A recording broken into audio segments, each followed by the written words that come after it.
like to sprinkle acid on your French fries? Vinegar. It's used to give tang to French fries, but it's also used in other foods like salad dressings. Still, it is an acid. Well, actually, it's a 5% acetic acid solution in water. French fry?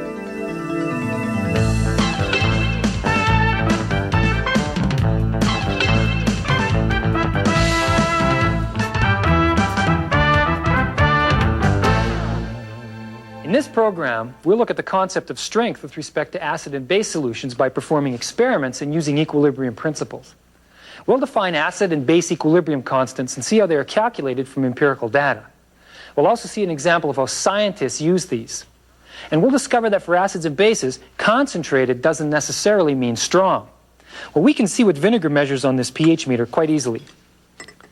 And that is 2.72.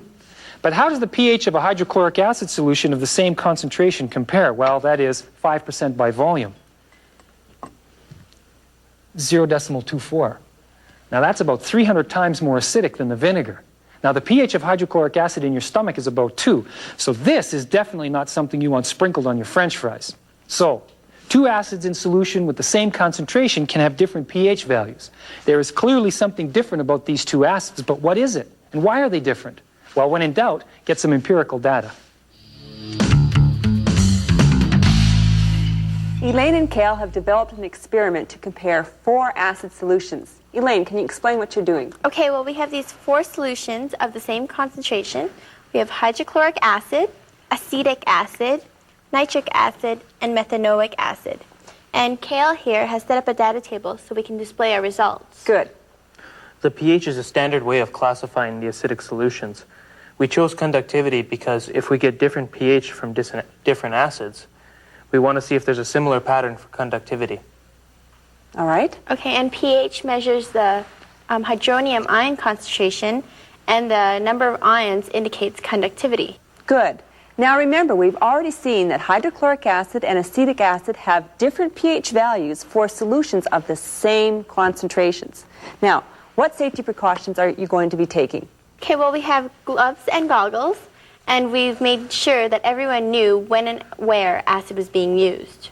We have an acid cleanup kit nearby, and we also have a running source of water. Right here? We need to keep the caps on the waste containers and make sure that we use the proper disposal techniques. All right, done. What else? Afterwards, we'll neutralize and evaporate the ionic compounds formed to dryness.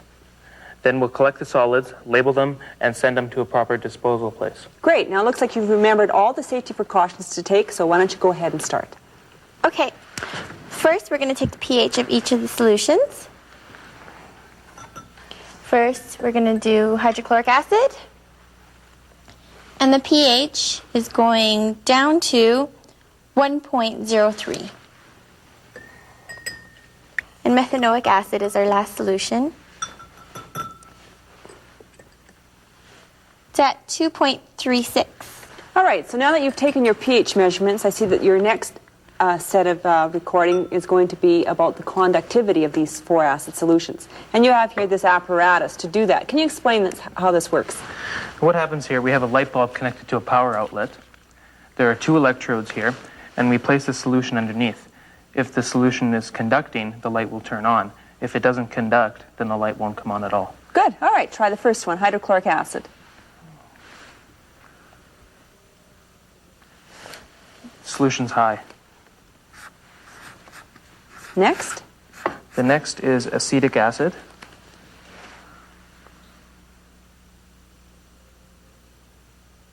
Oh, there's just a faint glow there. There's a very faint glow, low.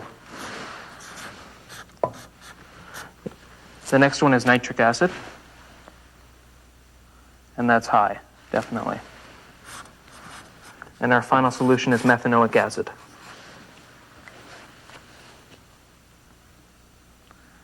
It's higher than the acetic acid, but I still consider it low. Low. All right, well done. Now, we can see that each of these 4 acid solutions have the same concentrations, but they have different pH values. The question is, why? Acetic acid, also known as ethanoic acid, is the most widely produced and utilized organic acid. Acetic comes from the Latin acetum, which means vinegar. Vinegar is a French word meaning sour wine. The production of vinegar starts with the yeast fermentation of organic materials, such as grains, fruits, or vegetables. Bacteria then act on the dilute ethanol solutions that result. This, in turn, results in the acetic acid. This commercial vinegar is a 5% solution of acetic acid. We want to answer the question, how can acids with the same concentration have different pHs? Well, we have Kale and Elaine here. What information do we have so far that can help us answer this question? Okay, well, we think conductivity is a clue. The two solutions that had a pH of around 1 both had a high conductivity, and the two solutions that had a pH over 2 both had a low conductivity. So we went and calculated the hydronium ion concentrations for each one. Now, what we did was we used the same equation for each one, substituted in the respective pH values, Right. and for the hydrochloric acid, we had a hydronium ion concentration of 0.093 moles per liter. And for the nitric acid, the concentration was 0.10 moles per liter. Now, if you were to round these to one decimal place, they'd be relatively the same. Okay. Okay, now for acetic acid, the hydronium ion concentration was 0.0014 moles per liter, and for methanoic acid, we got 0.0044 moles per liter. And yet the concentrations of the acids were all the same, 0.10 moles per liter. So what does this tell us about the difference in conductivities then? Well, we figured that fewer ions would result in a lower conductivity. Okay. Does that mean acetic acid would react less with water than nitric acid? You're close. It has to do with equilibrium. Now let's go to the screen and consider the equilibrium that exists between nitric acid and water. Now we saw earlier that the concentration of the nitric acid was 0.10 moles per liter. And that produced a concentration of hydronium ions which was also 0.10 moles per liter. So what does that tell us about which side of this reaction equation is favored at equilibrium? The products, the hydronium ion concentration is 0.10 moles per liter, so that means that the nitric acid ionized completely. Right, it ionizes virtually 100%. And we can see that symbolized here with this particular equilibrium arrow. It also defines what a strong acid is. In other words, those which ionize completely in aqueous solutions. Now we can symbolize that with an alternative equilibrium arrow, which is just a single one pointing towards the product side. And this reminds us that at equilibrium, the products are greatly favored. Now, I've got a question here for you. How do we know that the acetic acid does not ionize 100%? Well, the conductivity is lower, so that must mean there are fewer ions than in the acetic acid than there is in the nitric acid. And the pH is higher, so the hydronium ion concentration cannot be 0.10 moles per liter. Okay, what is it? It's actually 0.0014 moles per liter. Okay, now keeping in mind these numbers, we can actually determine the percent ionization in solution using this particular equation. So Elaine, why don't you walk us through this calculation? Okay, take the hydronium ion concentration divided by the concentration of the acid solution, multiply that by 100%, and we'll get a hydronium ion concentration of 1.4%. Okay. When there we have it symbolized with this particular set of equilibrium arrows. We can use an alternate method here where we have a double arrow but with one that is extended, larger, pointing towards the reactant side, reminding us that at this particular equilibrium it is the reactants that are favored. So how could we name this type of acid? Not a strong acid, a weak acid. Exactly right. It's a weak acid, one which only partially ionizes in aqueous solutions. So there you have it. Strong acids versus weak acids. Coming up next, the equilibrium law. Last time on Equilibrium Law, the prosecutor tried to prove that our defendant, in fact, switched real methanoic acid with a fake acid in the lab. Mr. Constantine, you are a chemistry expert, correct? It's true. Well then, is it true that when one applies equilibrium law to the ionization of methanoic acid, we derive the relation as we see here in Exhibit A? Yes, sir.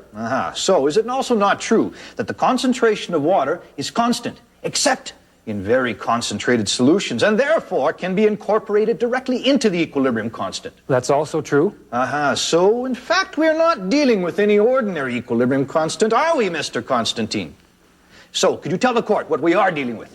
The acid ionization constant, K Ka.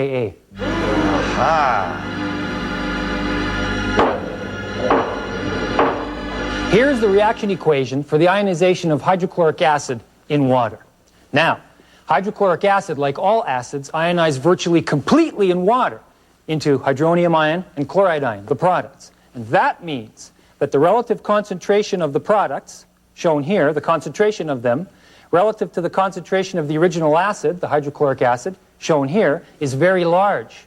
And that's true for all strong acids. Thank you, Mr. Constantine. Could you elucidate further on the ionization constant of weak acids? Certainly. As you know, methanoic acid, here, like all weak acids, ionizes to a very small extent in water, shown here by the equilibrium arrow, which shows that this reaction, this equilibrium system, is shifted to the reactant side. Now, what that means is that this ratio, the Ka ratio, the relative concentration of the products, shown here, to the concentration of the original acid, shown here, the ratio is small, meaning, of course, the Ka is small. And that is true for all weak acids. So, would it be safe to say, Mr. Constantine, that the stronger the acid, the higher the Ka value? That's very true. Is this all relevant? Yes, it is, Your Honor. It's extremely crucial to my case that the court completely understands the Ka values. Okay, very well. Proceed. I call to the stand Ms. Aggie Aliquot. Ms. Aliquot, could we say that the Ka values for the weak acids are unique to those acids because they all ionize to different extents in water? That is correct. Well then, could we use the student data from the experiment in question to calculate the Ka value for methanoic acid? Certainly. The hydronium ion can be calculated to be 4.4 times 10 to the negative 3 moles per liter. This is substituted in the Ka relation for the hydronium ion and the methanoate ion concentration. They are equal. The concentration for the methanoic acid is 0.10 moles per liter. Now, this is an approximation, but it is acceptable because the ionization of methanoic acid is very slight. And the Ka, 1.9 times 10 to the negative 4 moles per liter, is very small compared to the original methanoic acid concentration. Your Honor, I call for Exhibit D. This is an acid-base table. It has the strong and the weak acids on it, and also equilibrium constants. Now, Ms. Aliquot, is there anything else we should know about this table? Yes. The Ka values increase in magnitude from the bottom, which are the weaker acids, to the top, which are stronger acids. And I can see the equilibrium constant for methanoic acid is here. Is this value in fact the same as the value that you calculated from the student data? No. Aha! It is not. Your Honor, I submit that the acid used in the lab was not methanoic acid. Evidence has shown that the Ka values are to acids as fingerprints are to us. And since the Ka values are not the same, it is clear to me that the defendant, who by his own admission was responsible for supplying the acid to the lab, must have switched the methanoic acid with a fake. I rest my case. Ms. Aliquot, is it true that Ka values will remain relatively constant throughout a wide range of acid concentrations, but do vary in temperature? Yes, and these values are at 25 degrees Celsius. Is it possible that the temperature in the lab that day was not 25 degrees Celsius? Certainly. Your Honor, the defense would like to enter this thermometer as evidence. It was broken during the chase and found by police.